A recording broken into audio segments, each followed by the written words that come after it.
So my name is Corné Blom. I think on the announcement it says nurse. That's a long time ago, but you know what they say. Once a nurse, always a nurse. And once a mercy shipper, always a mercy shipper. I'm very thankful to have the honor and privilege to speak here. I was asked by the founder of the organization, Don Stevens, to speak here today. I think he's leading one of the plenary sessions, I believe the first one, tomorrow evening. So I'm looking forward to that very much so. I hope I can defeat the sort of after lunch dip, because you had lunch, obviously. So that's another challenge that I have.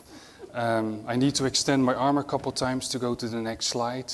Just to give you a very quick overview. I have a couple of videos, patient videos, which will take around 10 minutes. There's a spiritual more focus in my presentation as well. I'm going to start with that before I start sort of touching the surface of what Mercy Ships is all about. I originate from the Netherlands, land of the giants, so I start by sitting here before I extend my full length, so to speak. And so excuse me for my accent, you know, non-native speaker, so that's part of the deal, right? To start by saying, you know, when God calls, you step out in obedience. We all know what happened to Jonah, right, in the Bible. So it's better to do that. And I think behind every call to step out, every opportunity to expand your horizon, you know, to leave your comfort zone, to take a risk, there's an opportunity to get closer to God. That's my main message. I'm not going to promote mercy ships. I will, obviously. I'm very much passionate and excited about what we do, but I want to encourage you, mainly. Hopefully I can help you find your next step in life as well. And to learn more about His provision for you, His faithfulness, and His plan for your life. So there we have the ship. Well, it says mercy ships, plural, right? We actually only have one ship at this point. There used to be more ships, but they're all smaller. And actually the capacity of this one is larger than the combination of the previous smaller ships that we used to have. And we're currently building another ship, and I will tell a little bit more about that in a slide that's in the presentation. And every time I see the ship, I get passionate and excited, really. I don't have to charge myself to deliver a presentation about mercy ships because I love what I do. I really love what I do. And but I'm also sad when I see the ship in a positive way. You know, our lives are too short to spend for ourselves. Let us seek the things that are above, not the things that are on the earth. Let us receive what the Lord has for us, a high calling, each one of us. I get excited not only because I lived and worked on board for 5 years, together with my family. When we left in 2013 for the ship, my kids were 5, 2 and 1 year old. So they were very small, and it was a big transition in our lives. And more about that in a different slide as well. But this organization, you know, it's became a way of life. Some people say I'm going to my job, but it's not my life. Mercy Ships is my life, because it's my story, it's my testimony, but it's also my victory over fear and doubt and my own personal poverty. And I will explain that. It's the place where I embrace my own brokenness, my being of poverty, which is described in the book from Steve Corbett and Brian Fickard, and it's titled When Helping Hurts. Truly a must-read for those who are interested in serving in missions, in whatever mission. Because if poverty is rooted in the brokenness of our foundational relationships, then who are the poor? Do we find them in Africa, or do we find them in Houston? Or do we find everywhere? Everybody on the globe actually has to deal with poverty. You see, just to jump right in, when I see the ship, I see a tool. I see a means to an end, a platform of hope for many. I see the ship as a farmer's hand that sows seeds of hope for the individual, and not only for the individual. We should never underestimate the true impact. It's the individual that returns back to their families, that returns back to their communities. So one by one, you can definitely change a nation. That's what I believe. And what I found is that those seeds of hope, they found solid ground. because people in need have the humility to open their hearts. And they're made in the image of God, just like us. And they're all created by Him and loved dearly by Him. What I also see when I look at the ship is the power of community, which I believe is one of the key success factors of what Mercy is trying to achieve, bringing hope and healing to those who need it the most. This has learned me a simple, very simple actually, but profound lesson, that together we can do so much more than any of us by themselves. It's a demonstration of what can be found in the book of Acts, the thriving and dedicated first church that had Christ as their first love, and their testimony spread out quickly over the cities like wildfire. It is this discovery that became one of the most valuable treasures in my life when I lived on board for almost 5 years, which has changed my worldview, my mindset, and the way I want to continue to live my life. And it will definitely impact the choices that I make for the future. At the same time, it's the same way of life our brothers and sisters in Africa are still living. Looking after each other, caring for each other, being very relational and intimate and honest with each other. I believe that we who are living in the Western world for the most part are enjoying a prosperity that mankind, humankind, has never seen before. It's absolutely mind-blowing, the prosperity that we have these days. However, at the same time, and that changed, was part of my motivation to start working for Mercy-Ships. At the same time, this comes with a huge responsibility to do something with this blessing, financial blessing, to find ways to share, to make sure others will benefit from what we received from God. During the National Prayer Breakfast a couple of weeks ago, I don't know if you read about it or you've seen it, Gary Haugen, the founder and CEO of International Justice Mission, he said the following words: "In order to pursue the good, we need to believe that the good will ultimately prevail." Do we believe that? He rightly so said that we can be so discouraged by all that is going wrong, we can be tempted to give up on seeking what is right. To use the words from C.S. Lewis from the book The Screwtape Letters, our spiritual adversary knows that despair is a greater sin than any of the sins which provoke it. It's acting or not acting. We all need words of encouragement and life in order to keep us away from this abyss of despair. The need is overwhelming and vast. And we will see that in some of the videos that will be played. And the great canopy of our history is firmly held in the scarred hands of a God who speaks galaxies into being, a God who is able.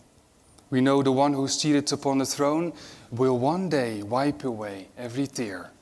And death and pain and mourning will be no more. That's the perspective in which I live. It's sort of the power that keeps me moving forward. But also it remembered me of the movie. I don't know if you've seen the movie from Schindler's List.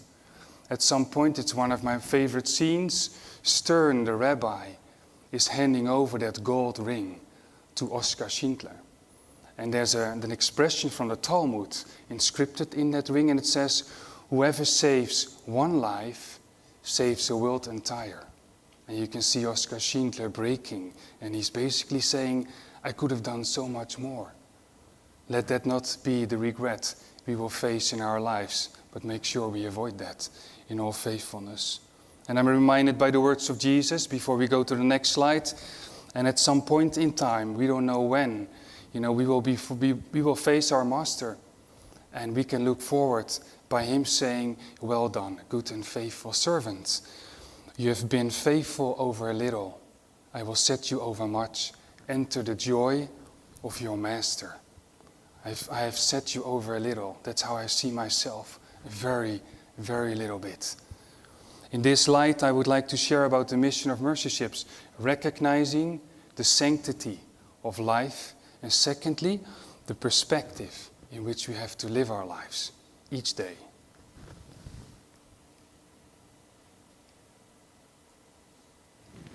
So the words there, give go and get. They trigger a response, right? So I had to think about that, and we all know in order to make a decision, whatever decision we make, it involves risk.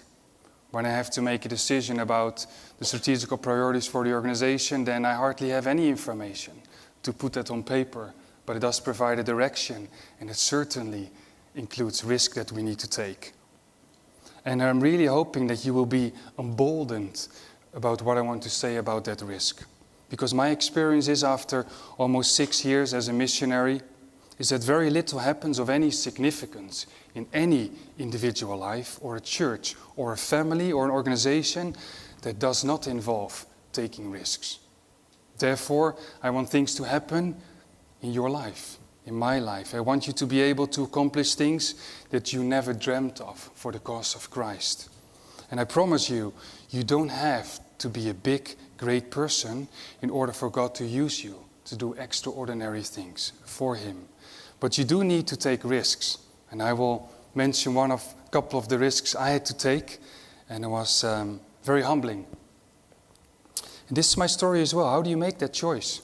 We have missionaries all over the world, and they're facing those decisions day after day after day. Stay or go. Stand and risk your life, or flee. And both can be right. You know, the Holy Spirit will make this clear for you.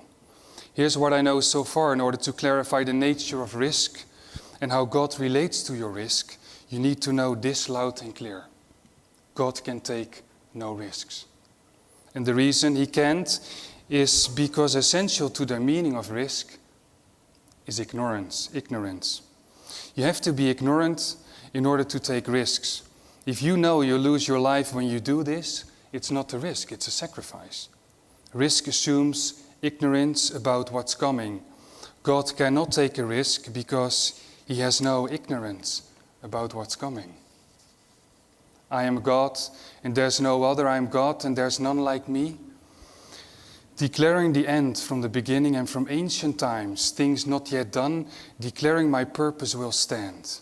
I will accomplish all my good pleasures. Some famous words from Isaiah. God knows and runs the future, and therefore makes no risks. But He does make huge sacrifices. He knew His Son would die, that's why He sent Him. And so with the creation of the world, what gives people strength is the goodness and the sovereignty of God. Unshakably, undividable. God is good, God is good. So good, so God can take no risks. And lastly, I hope that I can disabuse you, free you from the illusion of security that most people live for in this world. I'm one of them, mainly. It's an illusion. It's a myth of safety, an enchantment. People live in an enchantment of security, constantly padding their locks and putting big airbags in their cars and operating as though life could be made secure. And it can't, and it shouldn't be. And God is summoning you now to wake up to that, and now not to risk for your own private pleasures, but to risk for Christ. This is my family on board the Africa Mercy, the ship we currently have in service. It's interesting by living on board a ship. You have those fire drills every 2 weeks. So you need to show up at your muster station, and you have to put those life vests on, and sometimes the fire drill happened at 6 in the morning. So it's an interesting part of that life on board as well. But anyway, in 2011, so 6 years ago, I went for 2 weeks to Sierra Leone, Freetown, to serve as a nurse-anesthetist, a CRNA. That's what I used to do a very long time ago. And before actually I went to the military academy and ended up in OR management in the Netherlands. And I always had a passion to work abroad, but I needed to find a direction, actually an organization that would work for me. And during my time on board, I spoke with a lot of people, and the hospital director around that time, he was a Dutchie as well, he asked me to take the position of OR manager. I was super excited. I could hardly sleep. I couldn't wait to go home and tell my wife all about it. So I came home after 2 weeks, and I told my wife, I think I found direction for our lives. And I said, we seriously need to consider to start working for Mercy Ships, to sign up for a couple years. And her response was, I don't think so. Can you go alone? Is that possible? So there was kind of a disillusion on the spot, right? And we had 2 kids around that time, and my wife almost was pregnant of our 3rd child. You know, we had a nicely settled life. I was part of church council. We both worked, a nice social network. You know, was just enjoying life, nice routine, so to speak. So it was not convenient at all for her. And she's very, she likes to have things ordered, like predictable. So this was very challenging for her. So in the end, of course, she joined me.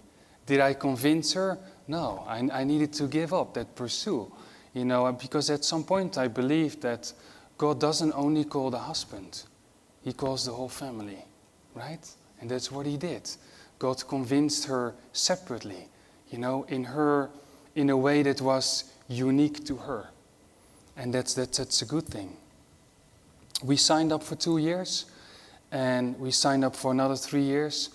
First 3 years I was the OR manager, then I was the hospital director for 2 years on board the ship, and then I was asked to take my current position as the Vice President of International Programs in a very interesting season of the organization. I will tell a little bit more about that. And, you know, like my African brothers and sisters used to say, God is good all the time God is good, amen? And in our case, you know, I was reminded about Peter, you know, if you want to walk on water, you need to step out of the boat. For me and my family, it was if you want to walk on water, you need to step on board, basically. So a little bit the other way around. So I like this quote. You know, the place God calls you is the place where your deep gladness and the world's deep hunger meet. If you find that place in your own life, and it doesn't have to be in Africa, it can be in whatever place and with whatever people group, and you're pouring out to those the love of Christ, you know, in your capacity, with your efforts and time available, then it comes with a great gladness.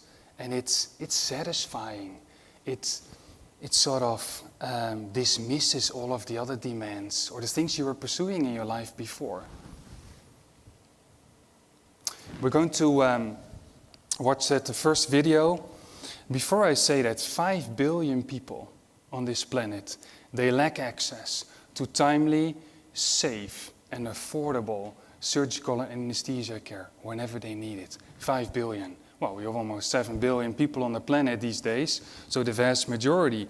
And globally, 143 million additional surgeries are needed to save lives and prevent disability. What we take for granted, you know, to receive surgery, well, to have the opportunity to receive surgery and safe anesthesia, that's a whole different ballgame for the most people on this planet. Almost 19 million people of those 143 million additional surgeries, they live in regions where Mercy Ships is mostly active, West, Sub-Saharan Africa. So let's take a look at this video, and it's about the response of Mercy Ships to stand in this gap of the global surgical need.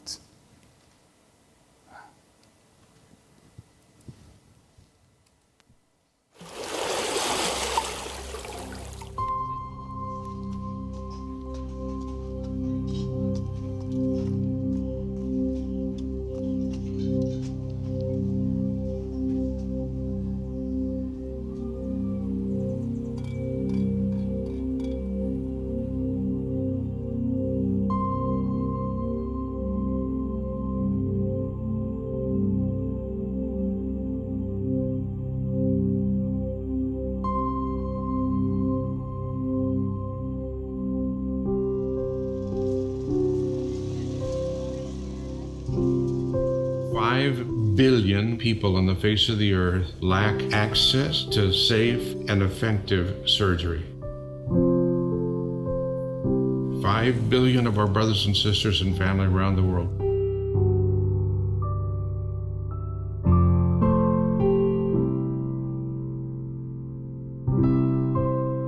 That statement alone explains why Mercy Ships exists.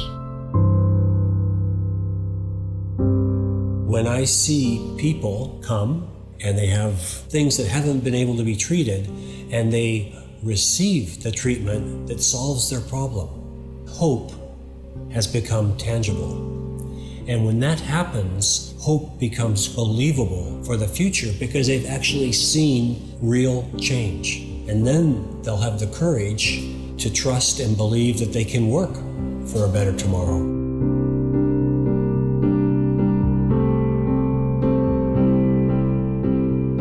Not only do we do the surgery, but when this ship sails, we will leave behind a whole cadre of people that are trained. The goal is to increase the level of healthcare delivery in the country so it's far stronger after we leave.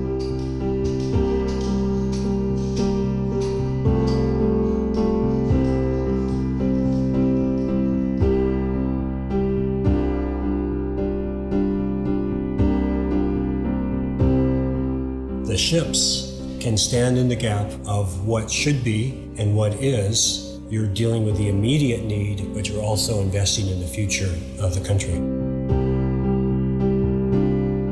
To open my eyes to these people who truly have no options and are helpless to do anything for their condition. These people who have nothing finally have a chance at having something done for them.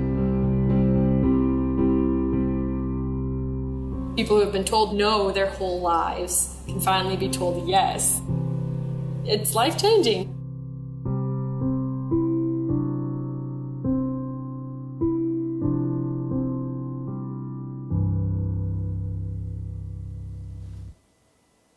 And I remember those screening days.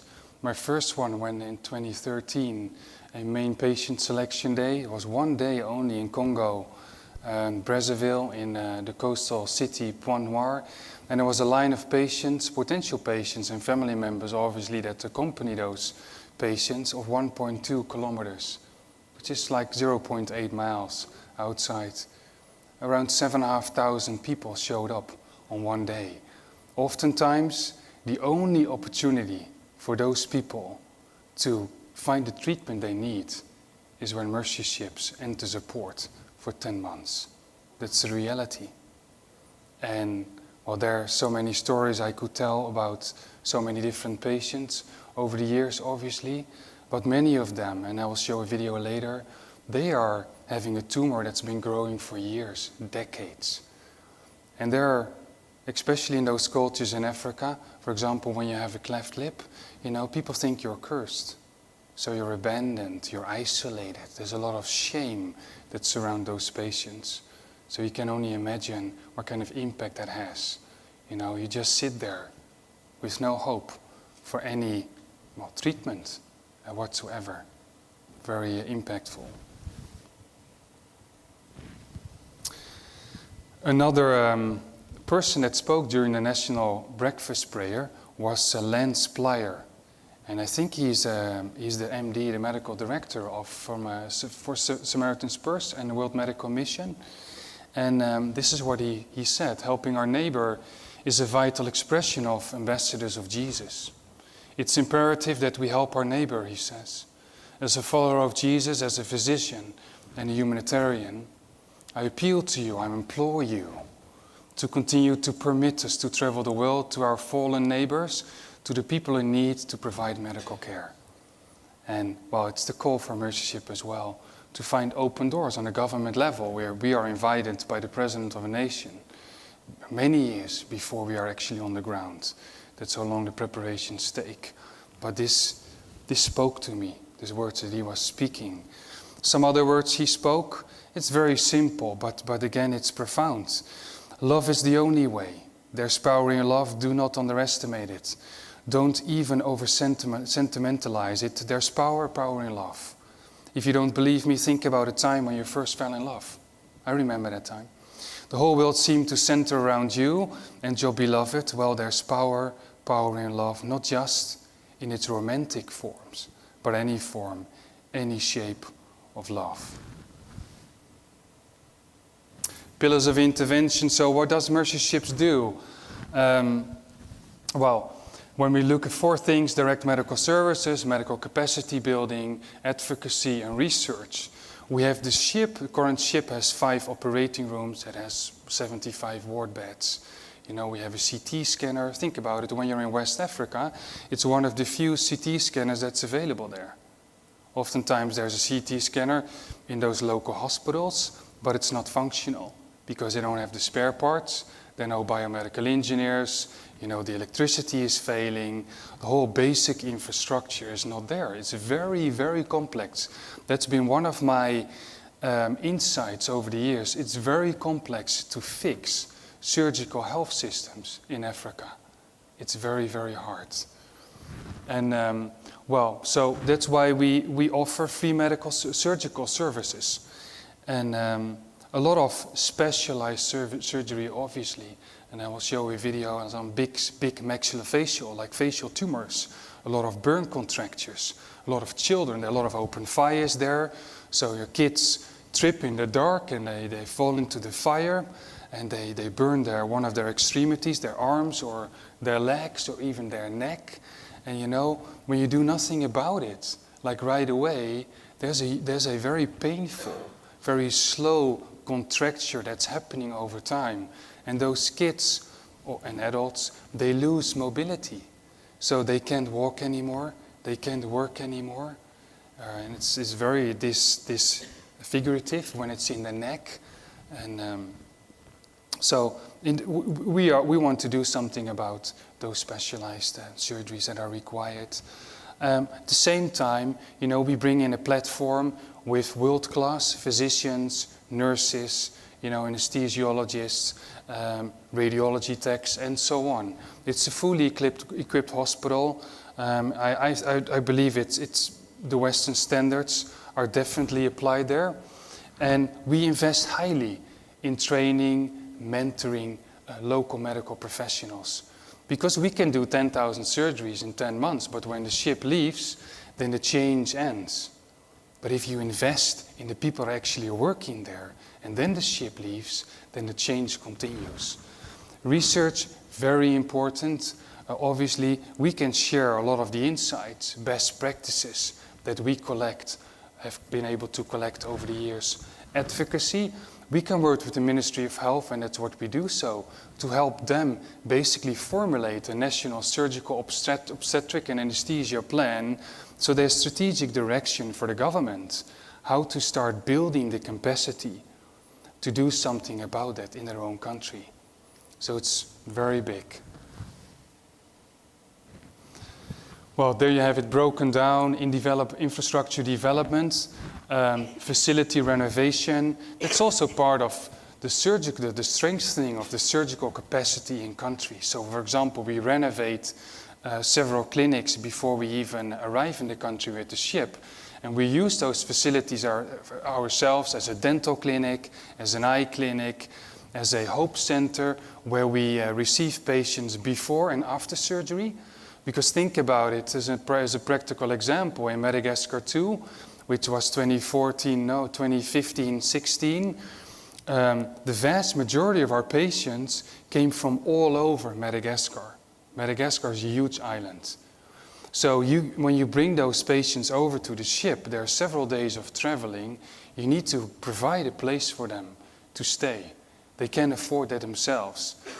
I know one patient, and I don't know if you saw that male patient with that huge tumor. He had to sell part of his rice field to afford traveling to the ship to find the treatment he was looking forward to receive for many, many years. So, you know, it's not only that the surgery is oftentimes not available. If it's affordable, if you can find access, then oftentimes it's financially ruining people, you know, whole families, which is actually very sad. Direct for nutritional agriculture, I won't expand on that one. Training local leaders. Well, the direct surgical services, there's all the list of the different specialties.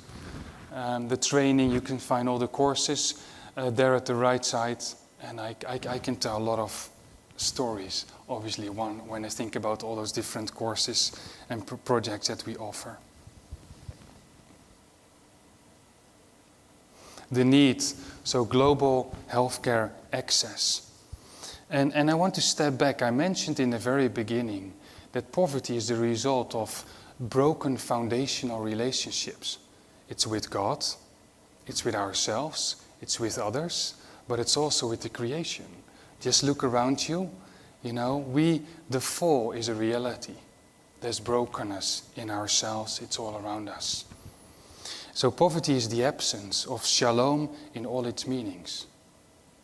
And Mercy plays a small part in that to bring redemption, restoration, to restore creation, basically. Sin has caused brokenness in our relationships with God. Poverty alleviation, because when, just to think about another story, I visited myself several hospitals, and I can remember one in Congo. And my own child, my youngest child, the third one, he was prematurely born, and he had to stay in an incubator for a couple of weeks. Well, what I witnessed in a local hospital in Cameroon was like mind-blowing, devastating. There were 3 kids together in one incubator. The room was a mess. It was poorly equipped. There was an oxygen cylinder in the middle of the room. And some of those kids, but not all of them, they were hooked up. They received oxygen out of that same cylinder. There was no saturation like pulse oximetry monitoring. All those kinds of things were absent. There was one infant that was in the process of dying. There were needles in the sink, like exposed. It's unbelievable how there's such a devastating difference in the quality that we find in Africa and we find in the Western world. It's absolutely devastating. And you can only imagine when you meet the hospital director and you ask him to lead you around, to learn about his healthcare system he's responsible for. And even for that hospital director to show us his hospital is very humbling. Of course he knows there's a lack of resources in every area. So you need to be very careful what kind of questions you ask as well. This person needs encouragement. Of course he wants resources to fix the place, right? It's very sensitive. Why did Jesus come? And that's personal to me, and that keeps me, moving forward within Mercy Ships to save us from sins, to redeem the world and to restore relationships. Not only for African brothers and sisters, but also in our community on board the ship. Because don't think that only the patients benefit from Mercy Ship's presence on the ground. I benefited from being part of community. Because there's a saying, if you want to get to know your friends, you should start working with them every day. Believe me, you get exposed.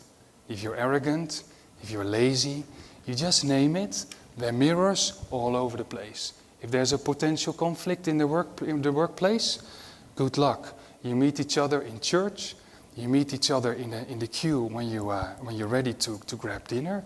There are social activities. You can encounter each other when you walk on board the ship. It's a very different dynamic. More than 400 people live and work on board the ship from in between 30 and 40 different nationalities.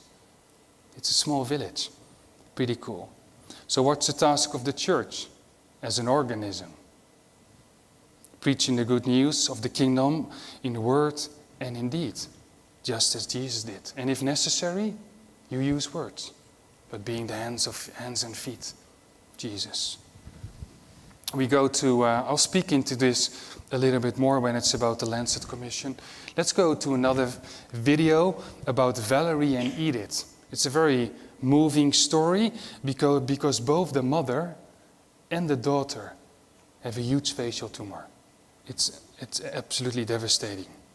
And this is the result of surgical care not being readily available. Easily treatable conditions become diseases with high fatality rates. When you go to the hospital here and they diagnose benign cancer, you say, well, I'm lucky. They can treat that.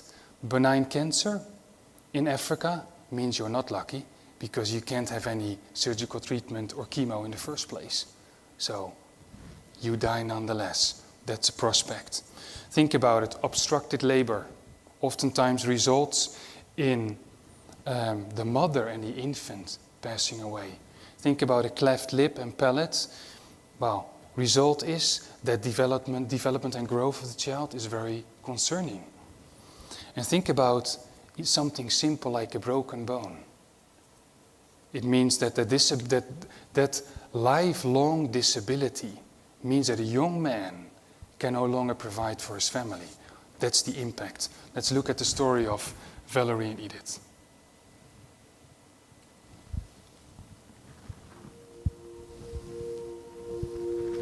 J'attendais seulement mon jour. Oui. Ça me faisait du mal. Parce que comme moi-même, je portais aussi la tumeur. Bon, il n'y a pas de moyens. Elle était encore enfant. Donc, à partir de 20 ans, ça serait plus gros.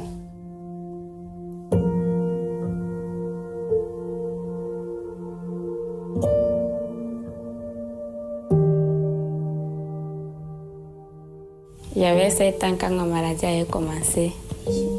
Il y avait vu une petite boule sur ma joue. Ça a commencé à grandir. S'il n'y avait pas même ces chiffres, moi j'avais désespéré parce que je n'avais pas de moyens. Et j'étais conscient qu'arrivé à même ces chiffres, tout va se passer bien.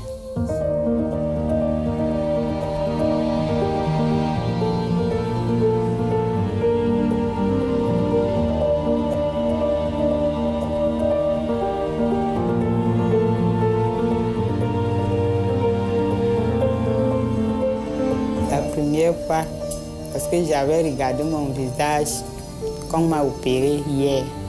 Parce qu'il y avait encore la bande bombée comme ça, je me disais que peut-être que mal. Mais quand on a enlevé la bande, premier pansement, j'ai dit que oui, me voici. Est-ce que c'est vraiment réel? To meet people who don't do a double take, who don't make comments, that don't look, and just love them for who they are. There's no words that can describe how she must have felt.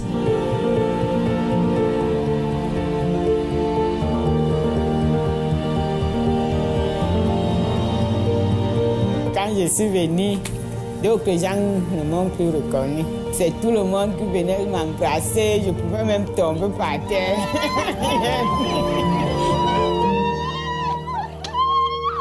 J'ai découvert une vie nouvelle à Nurse-Anesthetist.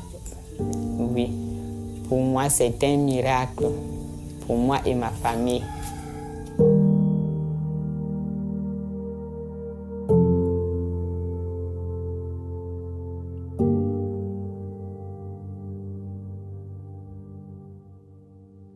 Isn't that amazing? What touches me is that they use their words when they receive the surgery. It's a miracle. How is it possible? And they celebrate it. You know, it's also in their culture with their whole family, with the community. And only 2 of them, they went to the ship to receive surgery, right? But it impacts. I can tell you many stories, even with patients passing away on board. And, you know, in this whole process of supporting, encouraging, like the mother or the father, you know, when one of their children was passing away, led people to Christ in their village.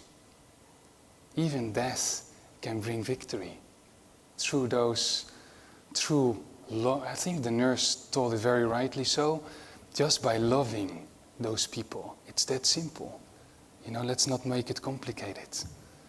And yeah, there are many, many stories. Oftentimes, and one of the coolest stories is that, for example, a country like Senegal, where we're going next year, or Guinea, where we are currently, it's a Muslim majority country.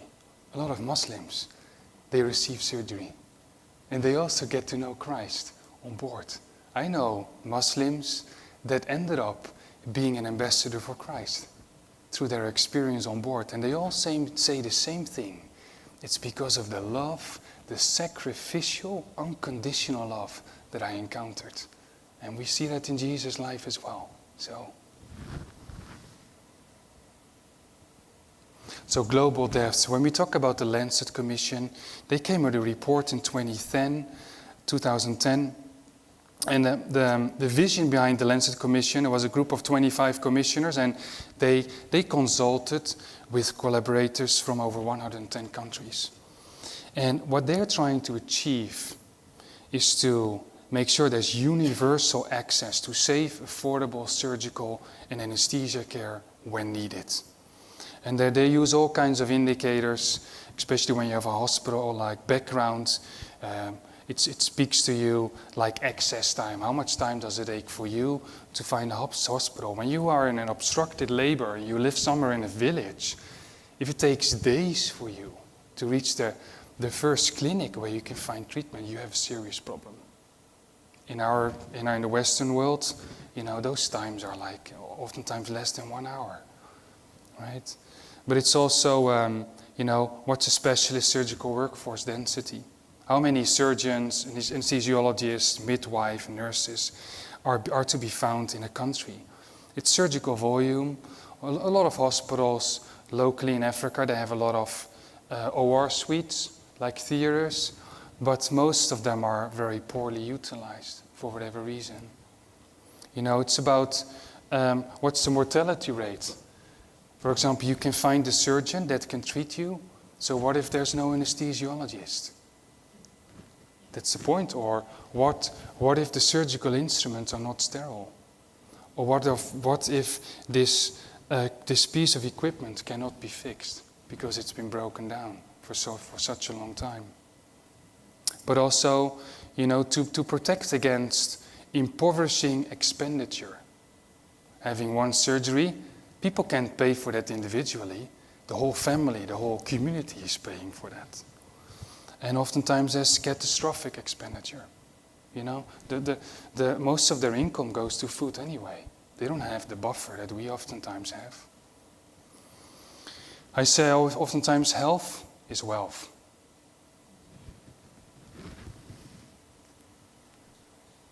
In Guinea, that's where we currently are. You can, with population almost 12.5 million. On the Human Development Index, they're at the bottom. What's the UNHDI, United Nations Human Development Index? Basically, it looks at life expectancy, education levels, standard of living, and a couple of other indicators. So we use this index to decide where we want to go as an organization, because we want to serve really the most underdeveloped nations.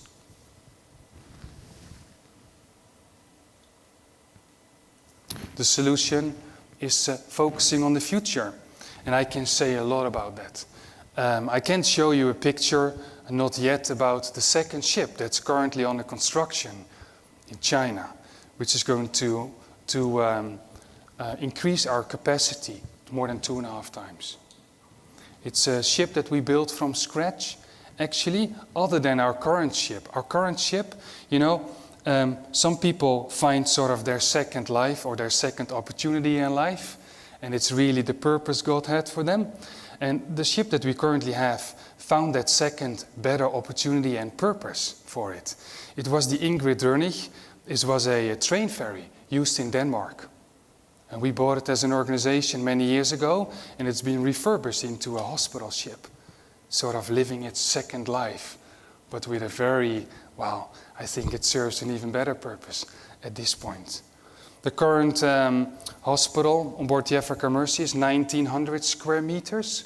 The new ship is 7,000 square meters, with a whole simulation lab on board, so we can invest more in medical capacity building, in local medical professionals. We're going to look at a video from Dr. Audrey Agbesi. She is a physician from Benin, and she became the first plastic reconstructive surgeon, female surgeon in Benin. In many countries, just to mention a country, Democratic Republic of Congo, so Kinshasa, they have maybe one plastic surgeon for the whole population. Think about Nigeria. Nigeria is going to be the 3rd largest nation in the world in a couple decades. 400 million people are living there. The total population, when you look at the UN population growth numbers for Africa, It's astonishing. It's going to double to like 2.5 billion people that are living there. So when you think about a migrant crisis these days, just look at the population growth numbers. It's not over, you know. The need is only going to be increased. So that's why we exist. Let's look at this video.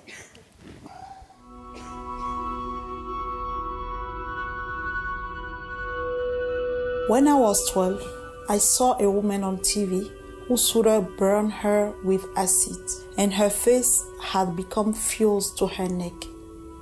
There was no one in Benin who could perform reconstructive plastic surgery, so people helped send her to Europe.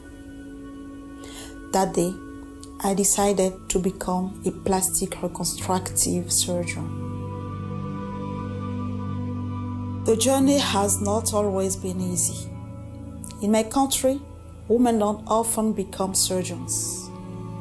There were many times I wanted to give up, but with strong spiritual support, I finally became Benin's first plastic reconstructive surgeon.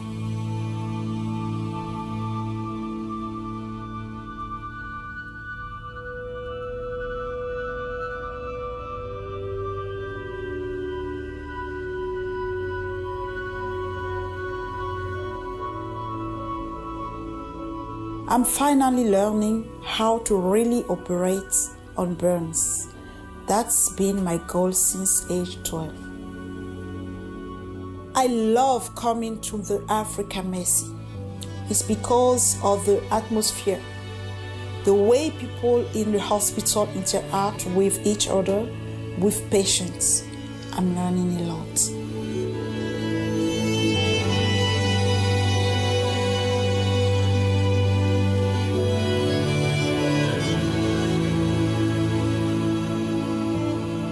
I believe that when you are given a gift, you are meant to share it.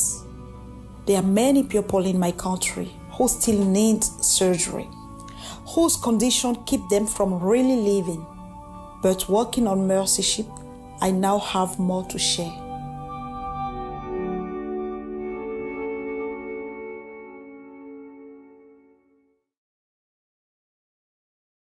If you have been given a gift, you need to share it with others.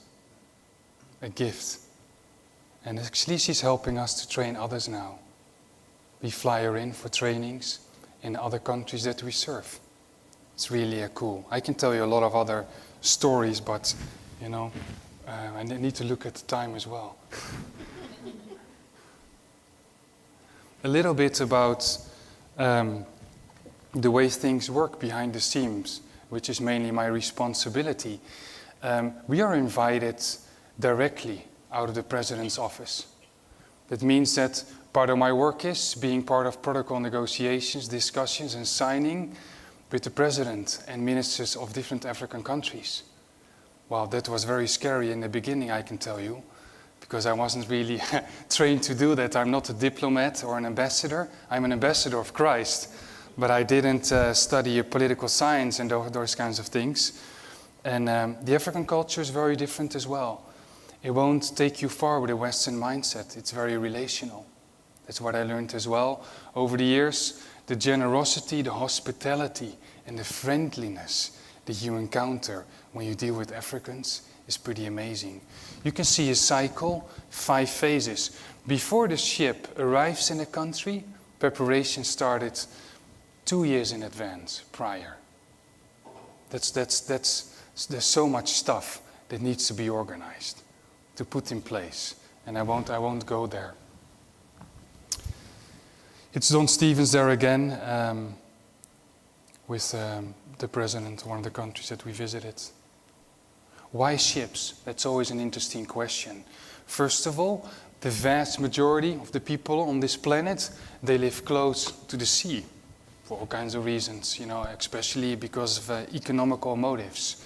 You know, that's where trade is going on there. But also, it's mobility, it's stability. Think about security.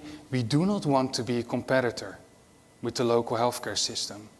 But also we don't want them to sort of stall their operations when we are there.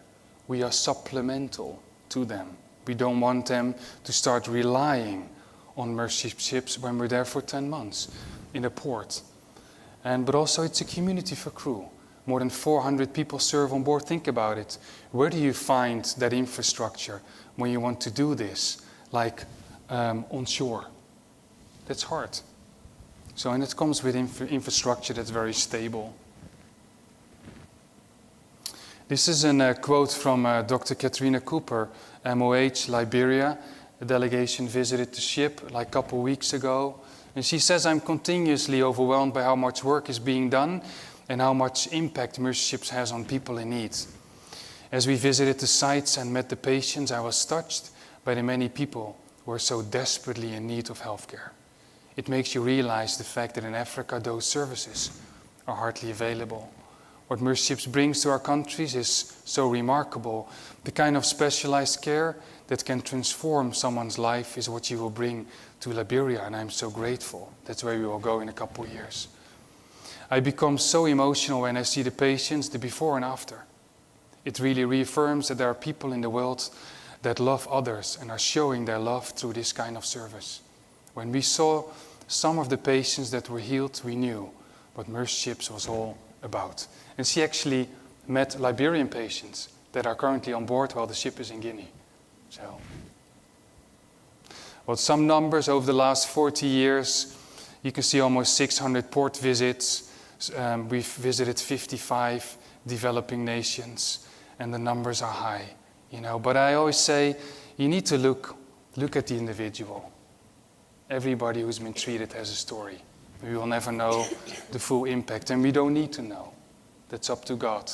Let us be faithful and being good stewards in the gifts and talents that have been given to us, not focus on the need, and let God take care of the fruitfulness. That's up to Him. Last video, Dr. Gary Parker, who's been on board for more than 30 years as a maxillofacial surgeon, the one who did most cleft lip and palate surgeries in the whole world.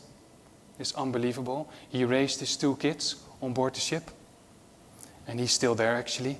I worked with him 2 years when I was the hospital director on board, and well, some describe him as an angel. Well, he has certainly traits of a very humble guy, dedicated his life for this cause, all of his life. Let's look at the video. And think about the quote, for hope to be credible in the future, it needs to be tangible in the present. As I have worked for so long in the developing world, in the low-income nations, the quote that has really helped me goes like this: for hope to be credible in the future, it needs to be tangible in the present. So when people come to the ship and they have their cataracts removed so that they can see, or a child with a terrible facial deformity gets their face reconstructed so they look like everyone else, when something practical happens, they think, I thought this was impossible, but it happened. And that gives people the ability to hope for a better tomorrow because they've seen something in their present experience that they thought was impossible and it actually happened. I see the ship as a vessel that plants seeds of hope throughout the societies, the tribes, the families that we serve.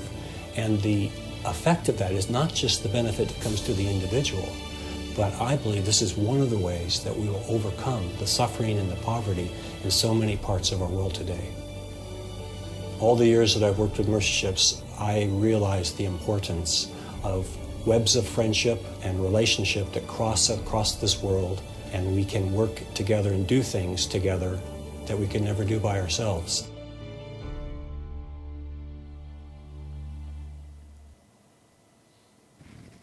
So to close out, was reminded by a verse in 1 Peter chapter 4.